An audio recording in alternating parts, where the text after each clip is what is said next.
ဒီမိန်းကလေးမှာမွေးရပါထူးခြားတဲ့ခွန်အားတွေရှိနေပါတယ်ဗျ။သူမကလမ်းဘေးကတစ်ပင်တပင်ကိုတောင်အသာလေးဆွဲနှုတ်ပြစ်နိုင်တဲ့အထိတန်မာတာပါ။ကောင်လေးတယောက်ကသူမကိုလာပိုးပန်းတဲ့အခါသူမရဲ့အစွမ်းကိုနည်းနည်းလေးထုတ်ပြလိုက်ုံနဲ့အဲ့ဒီကောင်လေးကကြောက်ပြီးလစ်ထွက်သွားပါတော့တယ်။ဒီနေ့မှာတော့သူမရဲ့ညီမဖြစ်သူကိုလူမိုက်တွေကနှိပ်စက်နေတာတွေ့တော့သူမကလက်ချောင်းလေးတွေကိုပဲတုံးပြီးဆုံးမလိုက်တာလူမိုက်တွေကအိပ်ရတဲ့လဲတဲ့အပင်ပေါက်လေးတွေလိုဖြစ်သွားကြပါတယ်။အဲ့ဒီအမှုကြောင့်သူမထောင်ချသွားပေမဲ့ထောင်ထဲမှာလဲသူမရဲ့ခွန်အားနဲ့အကျဉ်းသားအလုံးကိုအနိုင်ယူပြီးထောင်ရဲ့ခေါင်းဆောင်ဖြစ်လာခဲ့ပါတယ်။ဒါပေမဲ့သူမထောင်ကပြန်လွတ်လာတဲ့အခါမှာတော့ညီမဖြစ်သူကကျေးဇူးတင်ရမယ်စား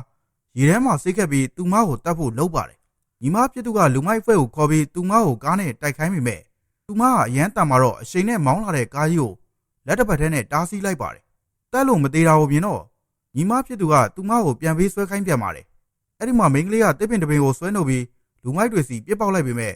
မတော်တဆလမ်းသွားနေတဲ့ကုမ္ပဏီတထေးကြီးကိုသွားမှန်ပါတော့တယ်။လူမိုက်တွေကတော့ကြောက်လန့်ပြီးထွက်ပြေးကုန်ကြတာပေါ့။မိန်းကလေးလည်းထွက်ပြေးဖို့လုပ်ပေမဲ့အဲ့ဒီချိန်မှာပဲခတ်ထားတဲ့စီးတွေကအာနေတင်ပြလာပါတယ်။မိန်းကလေးကမိုးရလာပြီးဘေးနားကတထေးကြီးကချောနေတာကိုမြင်တော့သူ့ကိုအတင်းဖက်ပြီးနမ်းလိုက်ပါတော့တယ်။တထေးကြီးကယုံထွက်ပြီးထွက်ပြေးဖို့ကြိုးစားပေမဲ့မိန်းကလေးကသူ့ခြေထောက်ကိုအတင်းလန်းဆွဲထားလိုက်ပါတော့တယ်